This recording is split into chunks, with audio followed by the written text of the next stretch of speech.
Uncut and unscripted.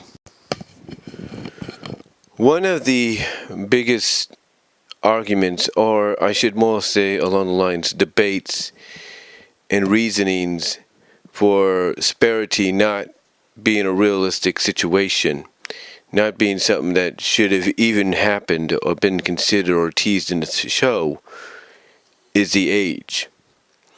Now, a lot of people have said basically that Spike is too young for Rarity, that he should be around someone, his age, like Rarity's sister Sweetie Belle, or even recently Gabby, or someone of his own species like Smolder or Ember.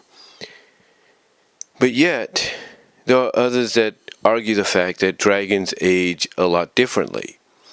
So, what may look like a small childlike dragon is actually a full-grown dragon, but the growing part is more on the mature side than anything else.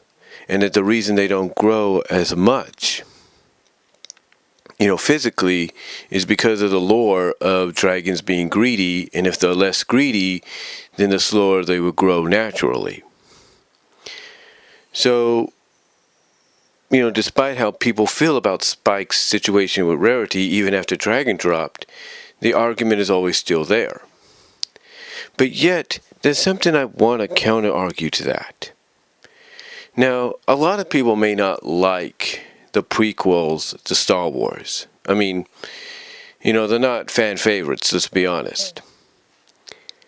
But there is one thing that really got on fans' nerves a little bit, especially when it came to Attack of the Clones. You see, in the Phantom Menace, I should say, it pretty much introduced us to what looked like a bit of a crush, budding friendship, whatever you want to call it, between a young Anakin and a princess, and the princess Palamine, or something like that. I can't pronounce her name. Princess Palamine. And basically, no one knew exactly what this meant. Some actually did, but they didn't want to think that maybe that's the direction they would go in. Well, fast forward a couple of years later, and Anakin is all grown up, portrayed by Hayden Christensen, and Palamine is pretty much still the same. And it's because of this that out of nowhere, a relationship begins. A relationship that did end tragically, yes, but still, the time skip allowed this to happen. Now, some people might say, well, the princess, the queen, whatever she was, Palamine, should have aged and became an older woman. But she didn't. She remained young. She remained the same. Another example of this is Gargoyles. Gargoyles introduced a young kid character named Tom, who was an ally and a friend to the Gargoyles and to the princess. Now, what happened is we get a story arc later on in the second season that kind of tells us what happened to the princess, what happened to Tom, and all of them after the fall of the castle that they called home. And it's through the flashbacks that we find out that Tom not only grew up on this mysterious island where basically everybody is immortal, even living to this very day, or at least in that time frame, the modern day.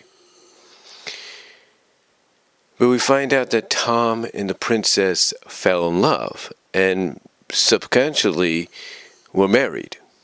Substantially, if you will. Now, some might say that that's kind of wrong. Tom's young. The princess is older. And yes, she aged just like he did, as he grew and everything, but as we see in the flashbacks, she still kind of remained young. Tom's growth into what he was to be able to win her heart, as she still kind of slowly aged, it's always been a mystery. The same with Padeline's. or Panames. But the point is, the biggest argument or debate is Spike's age, or the age difference. But yet, when you take a look at these examples from other properties, mostly, ironically enough, Disney properties, it kind of shows that, well, love can happen at any time, in any shape, form, or fashion. Time skip or anything. You know, so one has to look at the whole Sparity thing as, you know, if they decide to put these two together as is, would it be because of a time skip, or would it be because growth-wise, Spike has grown up? He is an adult. He's a young adult dragon that has matured, mentally, and grown mentally, and the physical part is just slower because he's more or less not as greedy as his fellow dragons. You know, it makes you wonder, it makes you think. But again, if they decide to get these two together, like I said, would a time skip be the reason it happens? No one can really say. No one can really say whether or not a time skip would be the reason, a legit reason, Spike and Rarity would be together. I mean, when you think about it, when Disney Fanatic 2364 did Bride of Discord and basically did chapter 6/episode 6 of entitled The Spark, and we get the moment where Applejack, you know, admits to Zecora of the age difference in that story.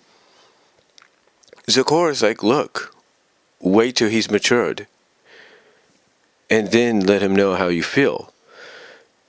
Zecora never said anything of, oh, wait till he's grown a little bit bigger and in his mature state. She just said, wait till he's in his mature state. It didn't matter to Zecora if Spike was still small once he reached it, because apparently for a dragon, true growth is through mental maturity, not just physical. But despite how people feel about these two being together, Spike and Rarity, we have to look at other examples out there. And the two primary ones I've thought of are Gargoyles and the Star Wars prequels. And one has to acknowledge that, okay, and one has to acknowledge maybe there is something there.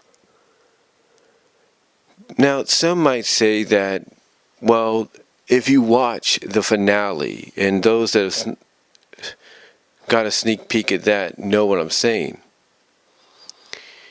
then one could argue that that's not possible. Or some may argue it is still possible, or it has happened. We just don't get any kind of like visual evidence right off the bat that it could be something that happened during certain moments that we don't see. And all we get is kind of like hints. But is that, but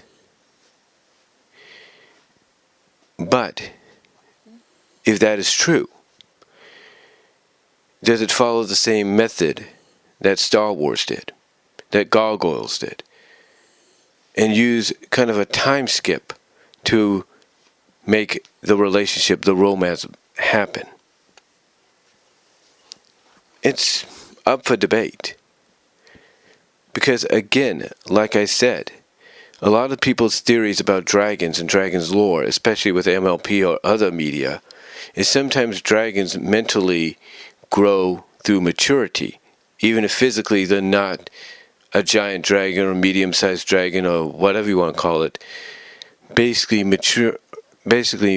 growth-wise, growing up, maturing, and all that comes through comes through mentalness, and that serves as the true growing point for a dragon.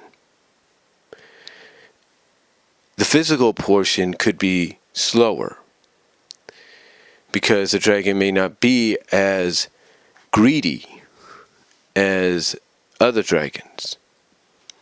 But sometimes a growth could come a lot natural through not greed, but, pride and generosity, or, being who you are at heart, being a kind soul.